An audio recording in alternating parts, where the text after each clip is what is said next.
Okay, we're going to just get started. Good afternoon. It's been quite a day so far. I'm Kate Kraft from America Walks, and it's really a thrill for me to be here.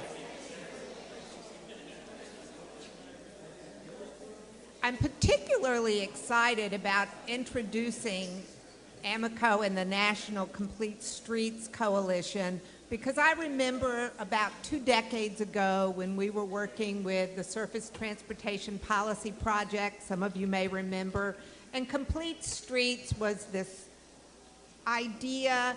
It was very radical and not at all mainstream, and just a few years later, it's pretty much a mainstream idea, and you see hundreds of communities across the country implementing complete streets. So that's really an exciting thing to see in my lifetime. It's a pleasure to introduce Emiko Atherton, who is the new director, is the director of the National Complete Streets Coalition. She has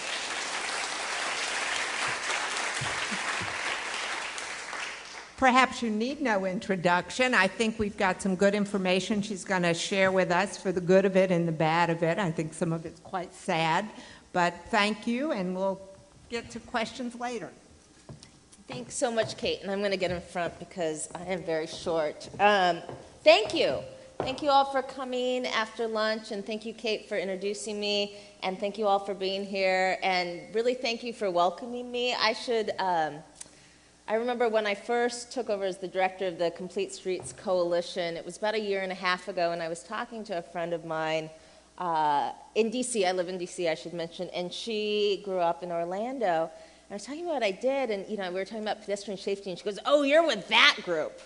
And I was like, "What do you mean?" She goes, "Oh, we know about you." And I was like, "Oh, am I not welcome in Florida?" And she's like, "Well." So I'm always really grateful that I keep getting invited back to speak. As Kate said, my name is Emiko Atherton. I am the director of the National Complete Streets Coalition. I should say that we are a program of Smart Growth America, which is an organization that works to make communities, to build opportunity for people in communities all over the country. And I'm really lucky that I am preceding Smart Growth America's board chair, who will be speaking next. And so I couldn't go without saying I am so lucky to be housed at Smart Growth America. But I'm here to talk to you today about really complete streets, the state of the streets, kind of and the path ahead, and I'm couching it in, I think everyone set me up for this talk today, talking about dangerous by design.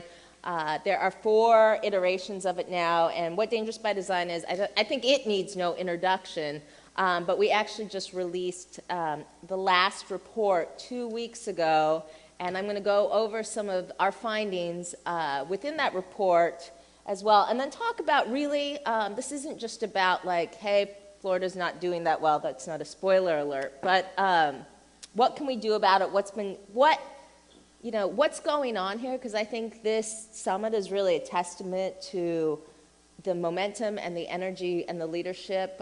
We all know changes to the built environment take time, but I think it's important for all of us to keep coming back together because some of these numbers are going to move slowly, but we have to keep, like any type of, physical, like a social change movement, changes to the built environment, which really support that are going to take a long time, but what we can do to move forward. So the National Complete Streets Coalition actually founded the Complete Streets movement.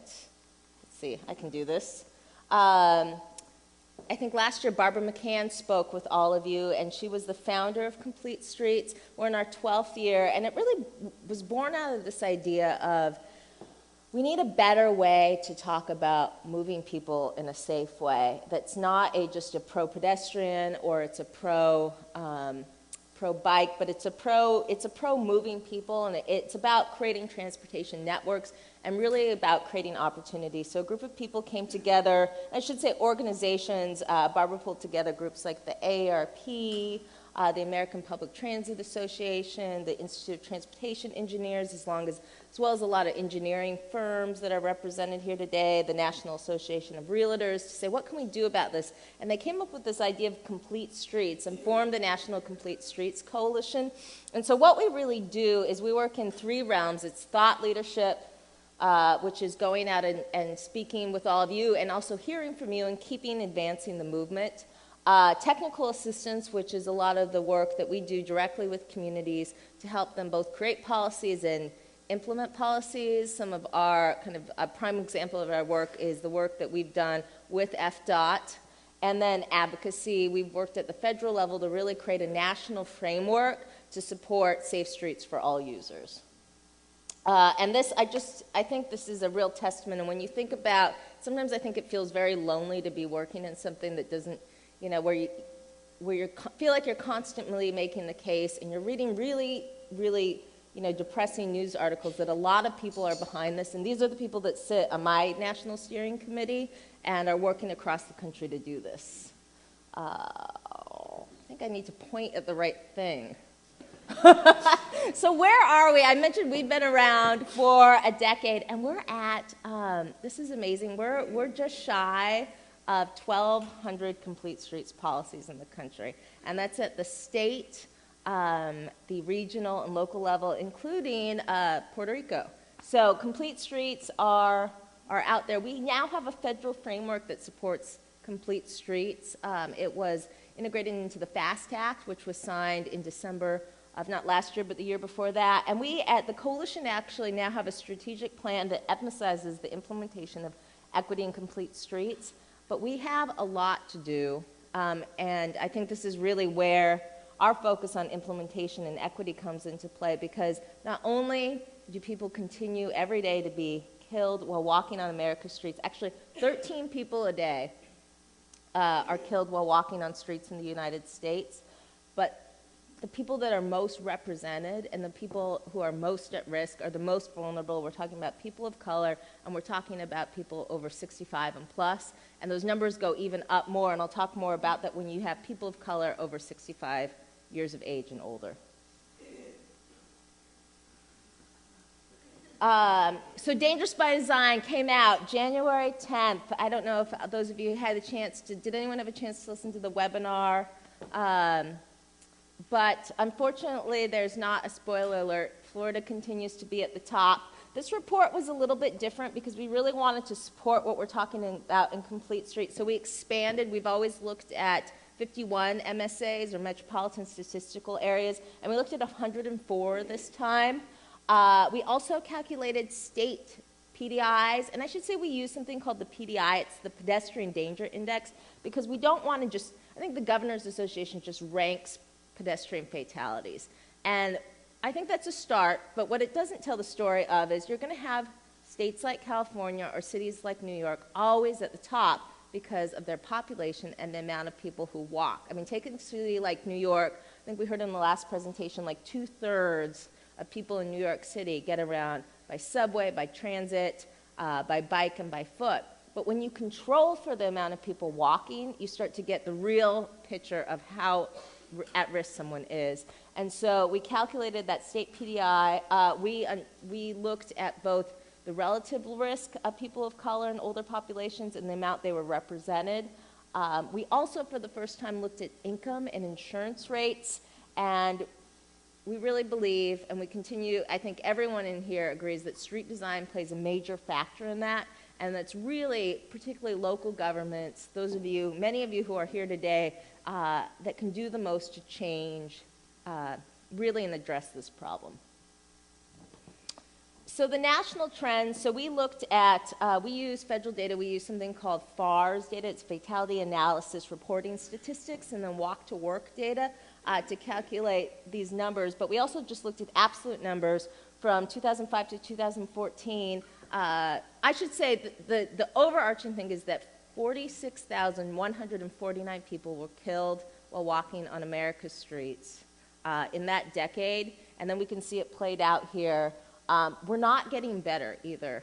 We had a slight dip, so it looks like a V, and that's because that was actually, that's when people were walking less. because that's when our unemployment rate was very high. People weren't traveling to work. People didn't have income to make as many like expendable trips going out to shop. And then as soon as the economy recovered, we saw VMT increase, and we saw pedestrian fatalities increase. So we're in fact not nationally on a path to get better, we're actually going up. So as VMT is going up, our pedestrian fatalities go up. Florida's at the top again. 8 of the top most dangerous places to walk in the United States continue to be in the state of Florida. And we have, I believe 9 of the top 20 are in the state of Florida. And you can see that represented here, just right in this area, Miami, Fort Lauderdale, West Palm. You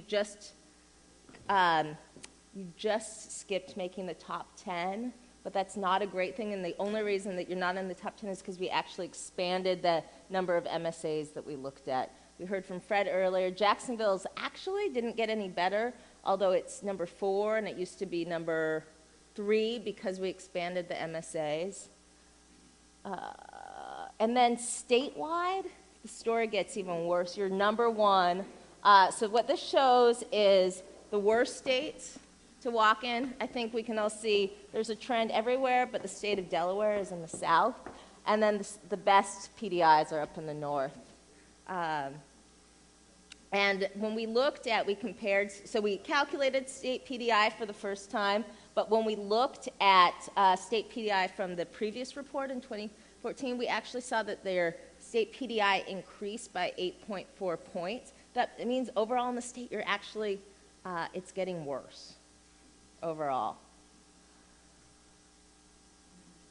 This shows this is actually a national statistic. We didn't look, I think we don't have a chart just for the state of Florida, but this shows that, and this trend does play out in every state, that that you are more likely to be represented in a pedestrian fatality if you are a person of color. So you can see if you're a white non-Hispanic, you're actually, they make up so if you're a white non-Hispanic, you make up 62.8% of the population, but only 53.1% of pedestrian deaths. If you're Native American, you're 0.7% of the population, but 2.7% of pedestrian deaths in the state. This is not Florida, but in North Dakota, or is it North Dakota?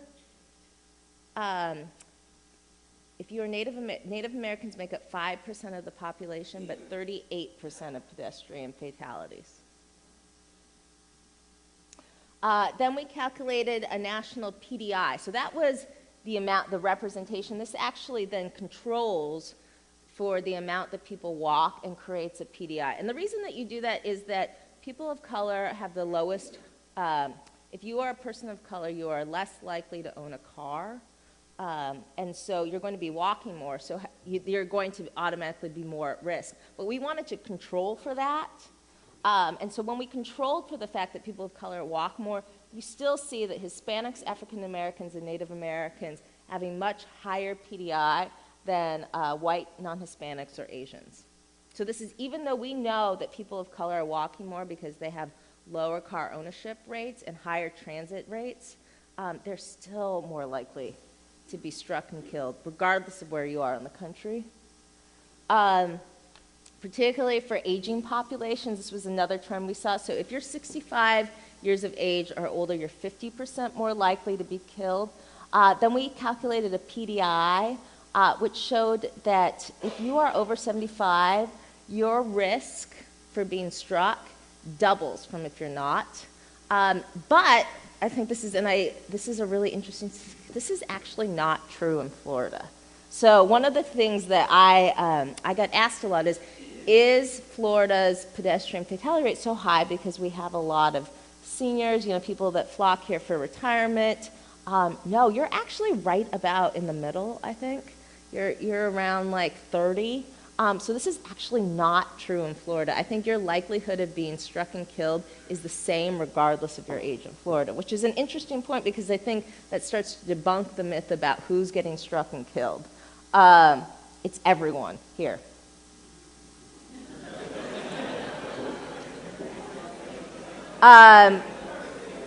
We looked at income and insurance rates. This is an income. So this is something we did for the first time is we looked at PDI. And what this fancy chart that I did not make, but somebody in the audience helped with, Heather, who works also with the National Complete Streets Coalition, is that there is a direct correlation between your income, your median income, household median income, and your likelihood to be struck and killed.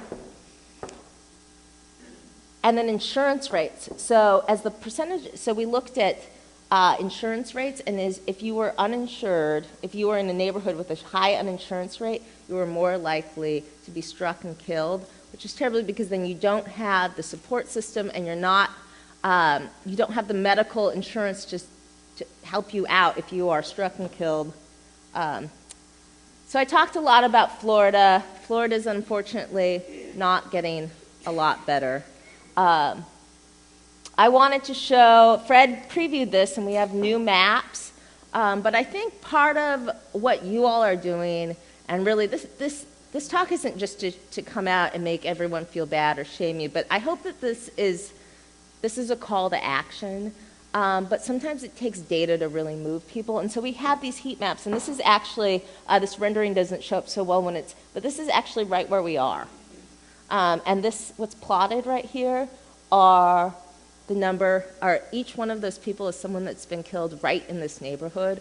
And you can do this with any address in the United States. And we need, I mean, as tragic as this is, we need to be doing more storytelling. We need to be, thank you to every elected official who's here. Thank you, because you are the ones that really set that framework and set the leadership. And these are your constituents who were struck and killed while walking.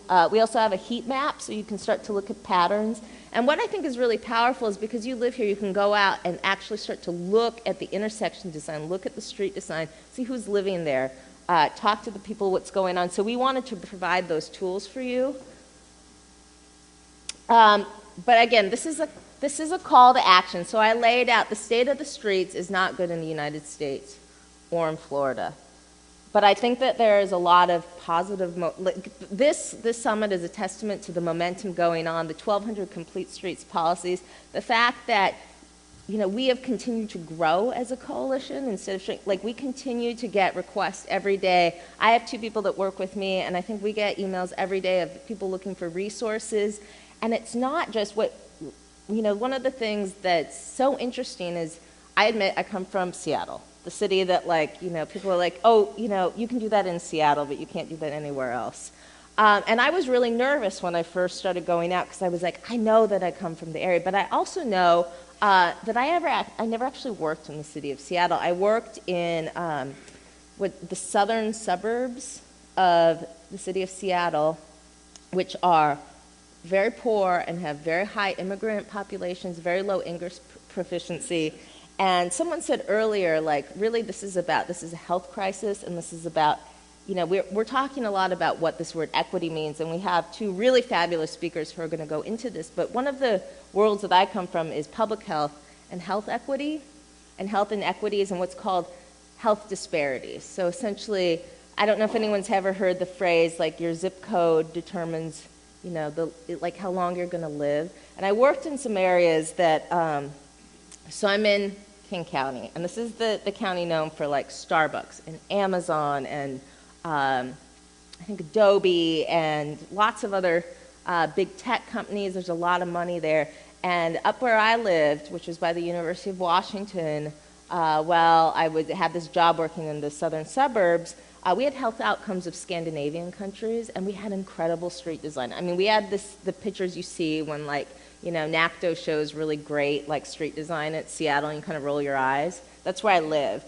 But the area that I worked and where I grew up in had health outcomes of developing countries in Africa.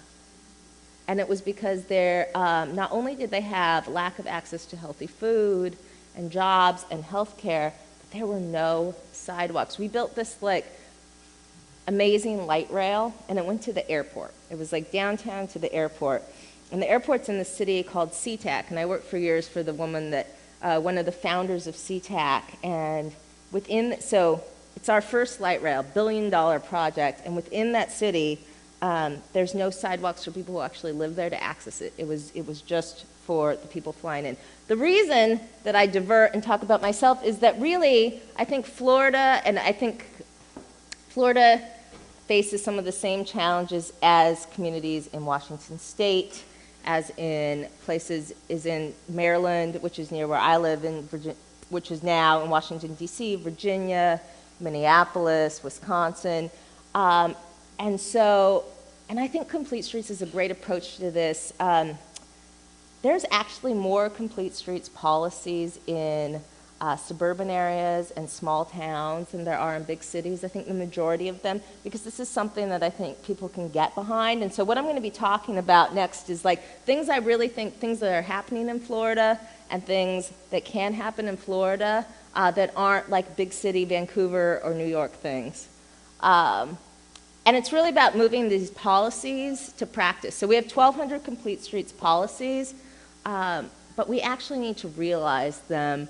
I didn't mention that when I worked for the county, I worked for an elected official, and I was really good at writing, like really, really shamefully good at writing something called like a press release policy, which were like these amazing resolutions that we could pass, and then the press would come, and like there'd be something on the nightly news, and then we'd like forget about it a week later. Like I'm sure we all know, and I was really good at those. The problem is that nothing happens, and so we're moving at the national level, and I think there's a lot of momentum here to move from that policy to practice. But it takes planning, and it takes a total culture shift. I put up this quote from Barbara McCann, who founded the Complete Streets movement, because what we're learning is that it's not, I loved hearing about all the projects this morning, all the Complete Street projects, but the Complete Streets is actually about changing the DNA of the DOT and changing your own DNA to think about, it's really reprogramming yourself. So every time you show up for work, every time you think about the transportation system, you're thinking about all users. It just changes the default, but that culture change is really, really hard to do, and I think that's where the toughest work is coming. So we can build great main streets, we can build great corridors, but it's every time you touch the system, and it's those of you who are in the room that are going to lead that. It's not going to happen overnight, even if you're committed to it. It's like my terrible analogy, not so, because everything doesn't have to be about me, but I always think about health and my own personal health, and I might say I'm committed to health. I might say, I'm eating well, or I want to eat well. I went through a period through graduate school where I led a not very healthy lifestyle and put on a lot of weight. And I remember getting ready for job interviews, and I couldn't zip up any of my suits. And I'm like this poor grad student, and I was like, oh. I had to call my mom and be like, Mom, I have to borrow a couple $100s to buy suits because I'm too big. And she would say, well, what are you going to do about it? And I was like, on Monday, I'm going to stop eating chocolate. And this is like, okay, we're going to build a bike lane. Or this week I'm going to exercise. So we're slowly making these incremental changes. But nothing was really happening because I was still thinking the same way in my approach to health. It was like this, if I just do these little things, but I wasn't changing my own DNA. And it wasn't until I think I woke up one night in the middle of the night, I'd eaten like a whole pizza while I was writing my thesis, and it felt terrible. And I was like, this has got to change. And so I started making these, I really reprogrammed myself that when I get up, now I work out. When I go to the grocery store, I go straight to the outer aisles, even though I love tortilla chips more than like life itself. The difference, though, between street design and myself is that, my weight might fluctuate, but it's not as permanent. But when you're making changes or investments to the built environment, they're pretty permanent. Some of them live with us throughout our lifetime, and so we have to reprogram that DNA. And we can't, this isn't the yo-yo diet. We're making permanent changes that affect people's lives and their health. But it's so important to just change the way that you think, the way that you talk to people. I don't know, is anyone here from Public Works? That's great, because there are so many opportunities to make those changes, like going, working out right when you wake up with the Public Works Department, but we're not always talking to them. But that's really where we're moving at with Complete Streets, is it's about that DNA change, but it takes work. The first step is, of course, you want to have legislation, you want to have implementation, you want to have a champion, which I think is every one of you. You want to organize these implementation activities. So how many of you are in the implementation stage? How many of you are in the policy stage? The rest of you are thinking about it? So as you think, so I'll go back. So what you want to do is, if you're putting together a policy, and this is why it's so great there's elected officials, you want this legislation to be binding. You want it to have teeth. You want it to have strong implementation language. And I should also say, like, shame on me, it should have really strong equity language as well. And I think Scott and Sarita will talk more about that. And there should be a champion within your agency. I know earlier people were like, does somebody know, does everyone know, Scott, or I was thinking, well, does anyone not know who Billy Hadaway is?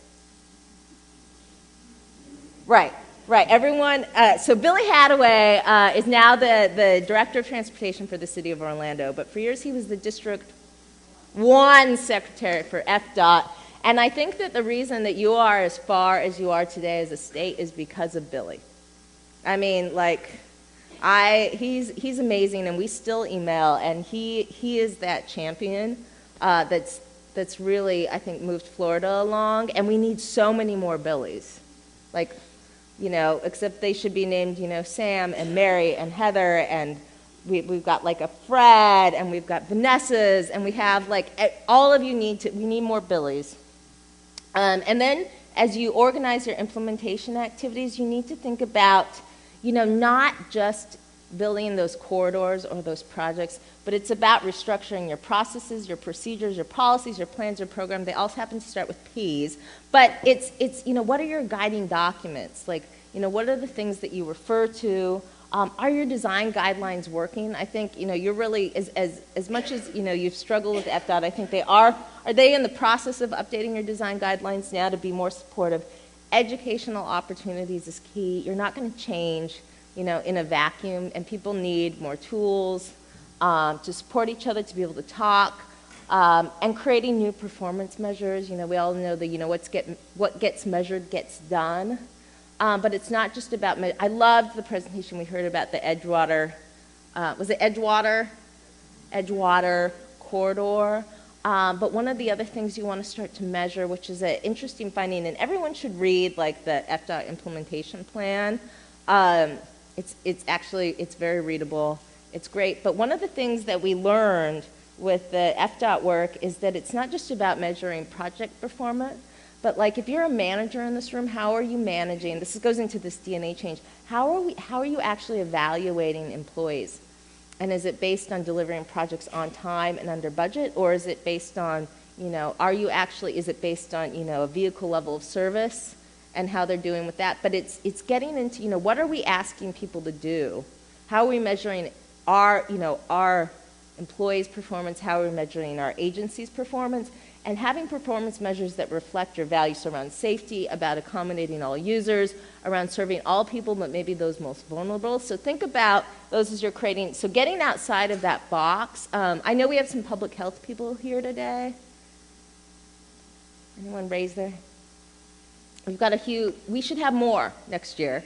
And they're really great at creating these performance measures that are looking comprehensively. Like, I'm a transportation nerd. Like, yesterday, I was looking at the FHWA website, and they have this new in December release, like a small towns and rural roads design guidelines, and I actually squealed on the plane, and I realized I'm pretty unique, but that we need to get outside and think about what we're measuring. Going back to the health analogy, if I wanted to measure, my health, I could do it in, it could be in pounds. So if I'm 20 pounds thinner, I must be healthier. But I could do that by just not eating, or it could be because I'm sick and I haven't been able to eat, and that's not really a measure of my health. That's not looking at my overall holistic health. And so that gets back to that, why you want to, what you measure. So it's not just about measuring your weight. It's not just, it even goes beyond measuring just safety and just pedestrian fatalities. I talked a lot about the FDOT Complete Streets implementation plan. full disclosure, Smart Growth America did help FDOT on this. When Florida, I think, was #1 for the second time, your secretary called us up, and we've been working with Florida since then to help do really these deep diving processes, that culture change work, but it's really been led by the champions who are in this room. Here's some, I'm not going to read all of these right now, but here you can see the recommendations that we have here, mirrored a lot of the recommendations before, and you're right in the middle of these. Your job is to like hold FDOT accountable to these. Like, they're committed to these, but it takes all of you. And then I just wanted to recap, have a champion. All of you should be champions in your community. Ensure the organization supports the plan. Focus on less, do it well. Align your work and communicate across all stakeholders. So we're going to have this all on our website. I'm not going to read off my slides to you. But we have a lot of implementation resources. But really, it's about organizing what you're doing, having a champion, and then having the policies and procedures that guide you, support the work that you're doing, and align with that. Equity, which you're going to hear a lot about, is so important to the coalition right now, and I think this is a social justice issue at the end of the day. I am in the company of people who are just experts, and I'm so excited to listen to talk about this.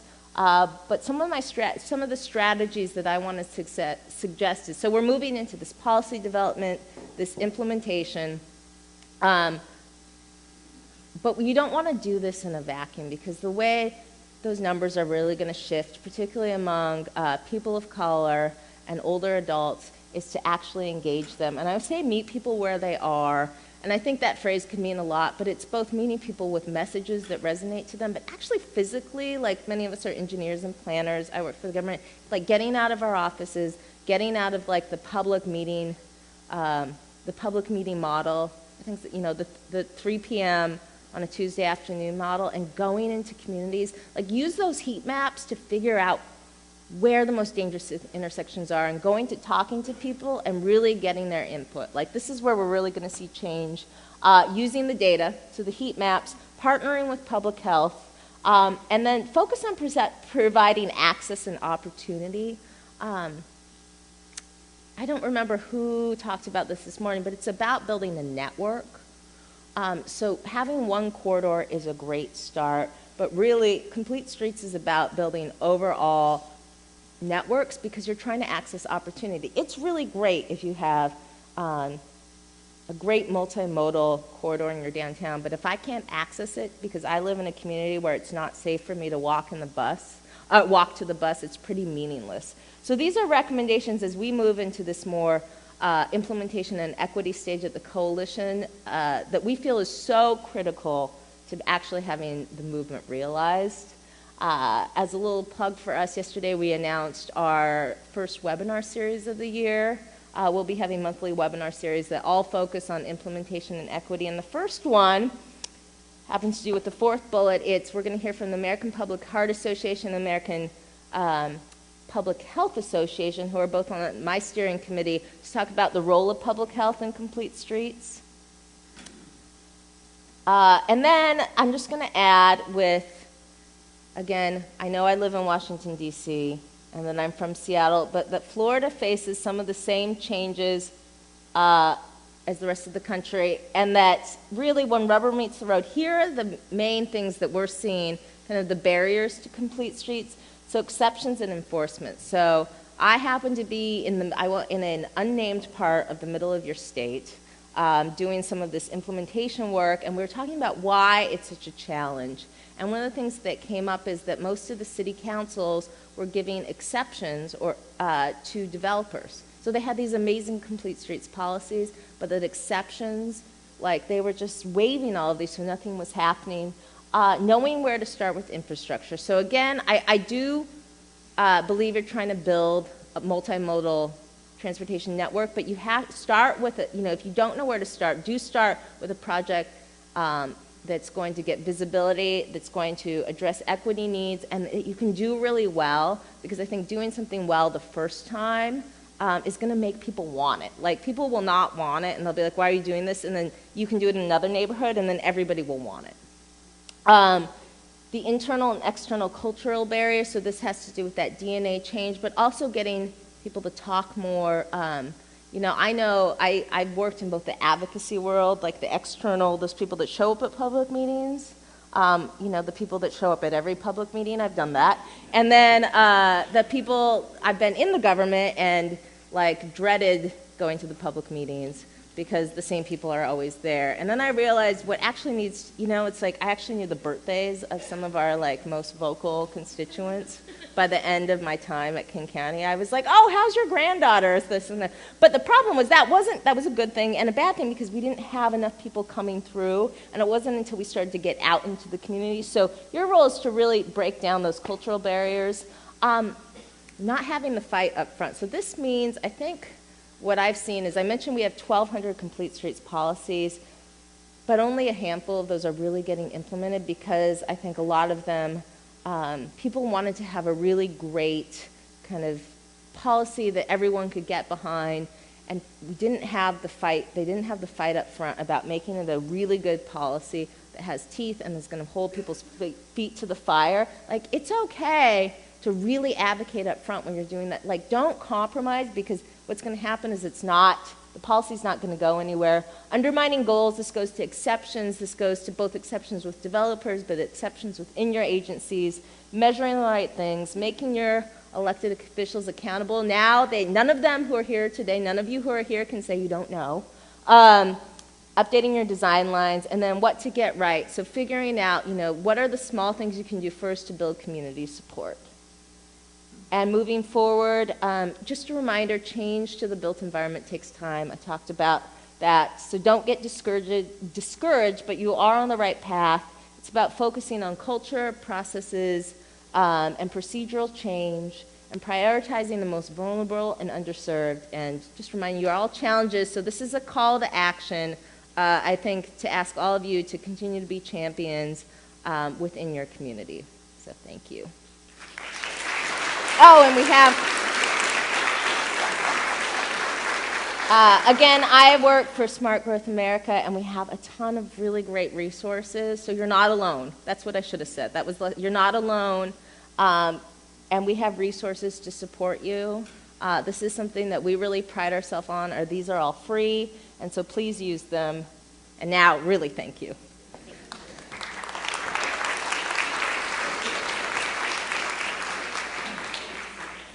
Questions? How to access? Yep, so if you go to www.completestreets.org or www.smartgrowthamerica.org, you'll see our website, and then just go to the Dangerous by Design page on our website. It will be under programs. Let's see how technical. Under here, and then you'll go to National Complete Streets Coalition Dangerous by Design. I did read Dangerous by Design, and I did have a question. When you calculate the PDI, you use the walk to work from the ACS, and it really wasn't clear to me, you know, why you use that metric. So the walk to work data is the best proxy that we have for the amount of people walking. So it's the share of people in a community that walk to work, which is obviously not perfect. One of our recommendations in every Dangerous by Design is we need better data because we're not collecting national level pedestrian data. So that's why we use the walk to work from the ACS as a proxy. Hi, Is there any explanation on why Native Americans seem to be such a disproportionate accident rate versus the other sort of communities you study? I believe that, and this is a qualitative observation because we have not actually gone in, I'm really excited this year we're actually going to do a city level pilot project looking within a community to actually see like what's going on in those heat maps. But I think it's because, you know, what we're seeing is that people, communities, and I think this would be true for indigenous populations, communities that have the highest rates of pedestrian fatalities have the worst infrastructure to support walking. And so you're looking at yet very low car ownership. So it's about walking on big highways in Nebraska. And I believe Nebraska is the one that doesn't even have a state DOT. They have a Department of Roads, if that says anything. And so people are walking on these, state highways and getting struck to get around. I think I'm going to go right there because we've had a question for. Thanks for coming down.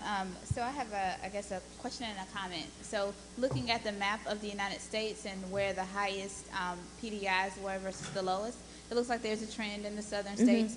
And I'm wondering if, and this is just kind of a curiosity, if that goes back to prior to the car movement being large agricultural lands, and if there's kind of a bigger elephant or battle to fight there, and what economies are prevalent in those areas now, and how we can kind of retrofit the environments in those states. I say that also coming from being a native of Alabama and now living in Florida, so that's state 1 and 2 on the list.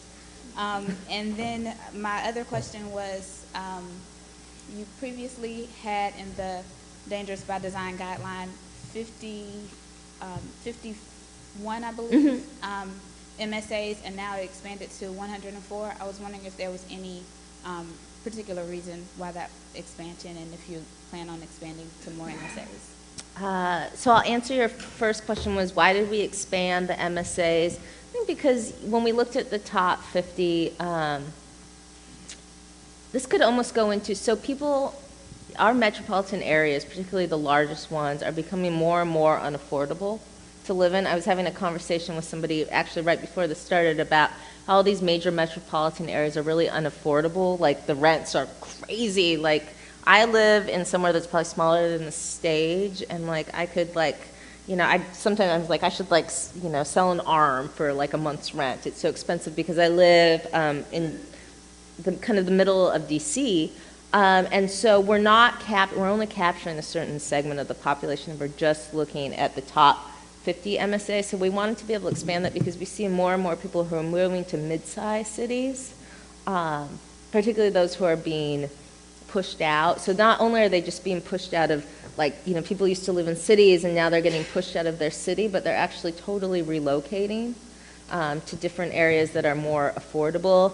And that's both people who are forced to and people who want to. I know I was in San Francisco a few months ago, and I was in some hipster perfume shop and was talking with these really nice women. We were talking about, I think we were talking about San Francisco and people leaving and where they were going now. And somehow Pittsburgh came up, and they're like, yeah, Pittsburgh is the hot place, but don't tell anyone. But because it's so the Bay Area's gotten so unaffordable that everyone's moving to they're that's it was Austin, and then it became Nashville, and now it's Pittsburgh's the hot place. Should anyone want to live in a freezing climate for half the year? I might rather come down here, but it's because it's really affordable. And those are people who can be mobile, so it's a lot of millennials, college-educated millennials, but we do see shifts in where people are moving based on income. And that's why. I also think your point about where the states are, because there really is this belt. And one thing I can say is that most of the infrastructure, the road infrastructure in the Southeast and the Southwest was built post-World War II, with really the expansion of the federal highway system, which was just built with the car in mind, where anything pre-World War II was built, people didn't have autos everywhere, so I think that's a testament, is that we're looking at, Florida was almost completely built, your roadway system was built all post-World War II. It's not like in New York that was built when you had horses. And so you just had to have a different street grid, and I think that's one of the explanations it's that dangerous by design. We had another? Yes, Emiko. As a Seattleite also, lived in Wallingford and went to UW. Are you doing anything in terms of re-educating both pedestrians and drivers? Any PSAs or something? So at the I got a ticket in a snowstorm because somebody stepped off the curb and I didn't stop in Seattle. I got a ticket on my bike. And then I fought it. But down Yeah, here, yeah. we don't have that philosophy either of drivers or pedestrians. Yeah, no, and I did fight that because I think it was poor street design that made me do something illegal. But so it was. I was moving, I'd made an illegal left turn because there was, anyway, the judge was not as impressed with my street renderings of the dangerous by design. So I think I got a $300 ticket reduced to $280, but we work specifically. I think there are different. We call it like the E's to safety. So you have enforcement, you have education, which is part of that.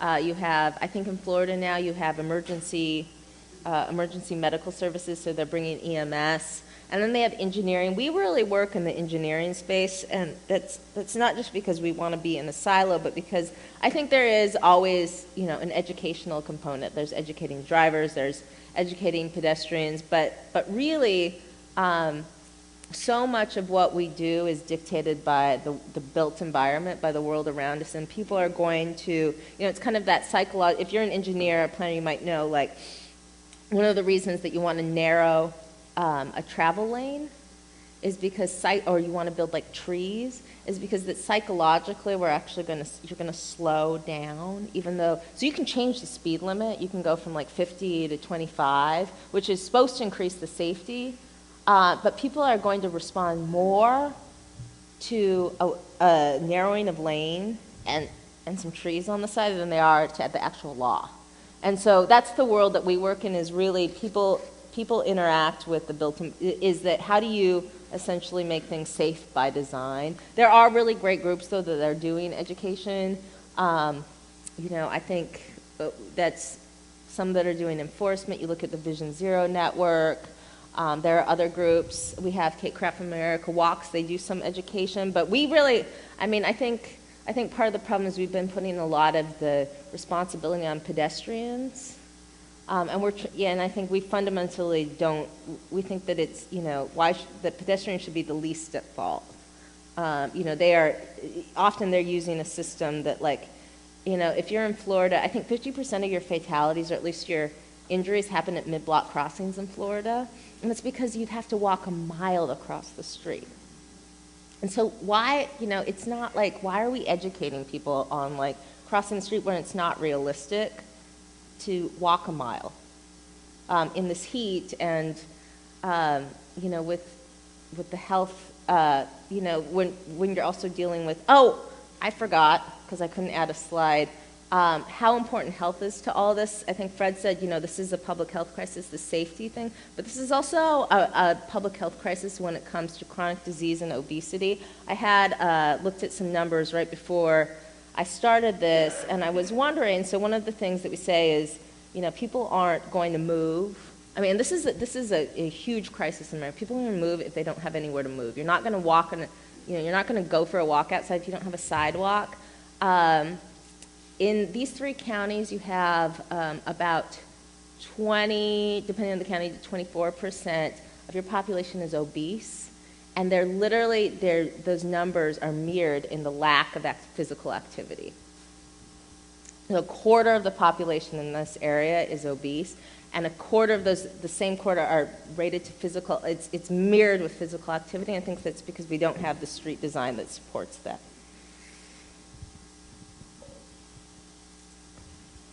I just wanted to resonate with some of the comments that have been made, but really it is an approach that needs to be attacked from several different angles: the education, the engineering, the enforcement, the evaluation, and the education piece and reaching the masses, really. And especially, so here in South Florida, we have a lot of folks from other countries and other cultures, and so trying to reach those people and everyone of how you should behave as a driver, as a pedestrian, as a cyclist.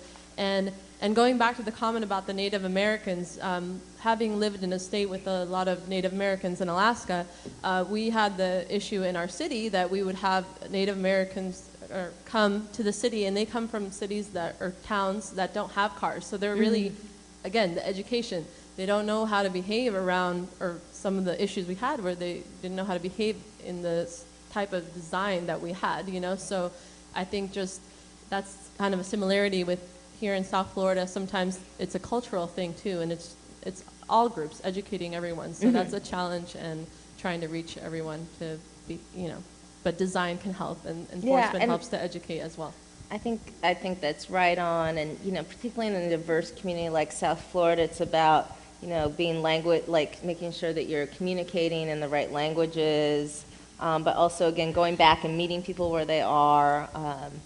But yeah, education is always, and educating people on, you know, if you're going out, and it's educating people on how to behave, but it's also educating people on why something is going on. You know, use this, something I've been talking a lot about is storytelling, and, you know, really making this personal for people, and they will be much more supportive of your projects.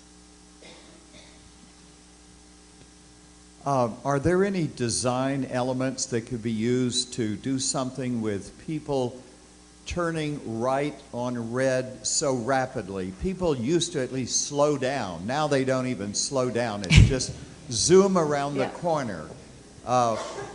Is there something we can do with that as part of a design element? There is, absolutely. I am not an engineer, but we do have and you have really great resources in the country, like the NACTO Street Design Guidelines. But one of them is just, and again, an engineer can feel free to step in on this, but you want to make it harder to turn. Like if you know, not only should you, you know, I recommend that you make free rights illegal, but if you look at, and I'm not going to do a very good job without a pen, but you know, make it harder to turn. Like if you have a curve, you're going to be able to go around it, where if it's a sharper edge, it's going to take, you can't turn quickly on a straight 90-degree angle. But I would, yes, it's called the turning radius. Thank you for the engineers in the house. I am not an engineer. We designed our turning radiuses for fire trucks, not for your personal vehicles. So that's a big part of it. Yeah. We designed it for vehicles that are too big. Right. But there are things that, and if you look at some of these design guidelines, there are ways that you can kind of support both. So.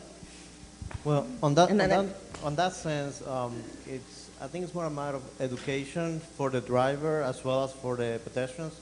In this case, for the drivers, a lot of people don't know if you are turning right on red, you have to stop. The law states that you have to stop, and I know a ton of people that do not know that fact as a fact. So that's the way the law is to prevent, you know, people running off pedestrians when they turn right. And also, you know, you see it all the time. I see it all the time. People, they have the crosswalk right there, the pedestrians, and they're crossing between the traffic that are stopped on a red light. And I think it's more a matter as well of redesigning, you know, making, you know, the streets more, provide more facilities for the pedestrians and the bikes, but also I think a big chunk of it will be educating the people, as the pedestrians as well as the drivers. There's an instance I know in Wilton Manors here in close to Fort Lauderdale, there have been a couple of pedestrians that have been killed on this stretch of road, and what they did, they put up a pedestrian crossing, and they put the pedestrian signs with the LEDs that flash when you push the button. They put the LEDs on the RPMs that flash, but you have the drivers that they see the lights flashing with the pedestrian light, and they don't even stop. They keep going through it because they don't know what that means, you know, because we don't have it. There's no education on the drivers on certain things that are happening on certain changes. And I think it's more that, you know, we have everyone has seen that Look Twice for motorcycles or Click or Ticket, and I haven't seen any program in that sense, you know, coming that it would be something widespread that say, you know, if you say like stop for pedestrian or crosswalks.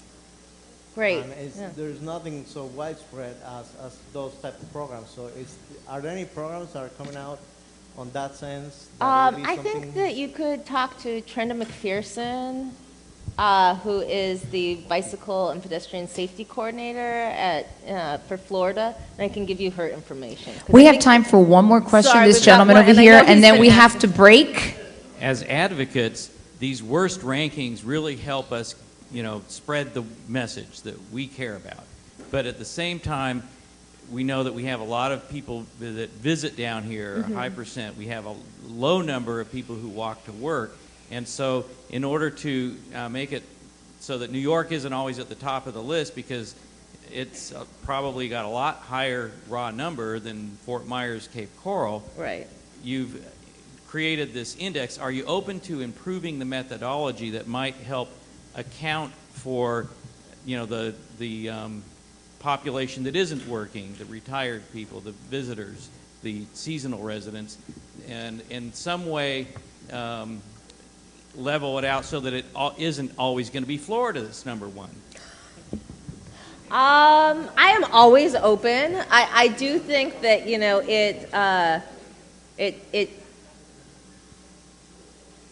at the same time, I just wouldn't want to underscore the message that it doesn't really matter if you are on vacation, if you're older, or if you are someone that doesn't walk to work and is 35 and able, that people are dying because of street design. But I'm always open to talk offline. Just using the factor of people who walk to work. Right.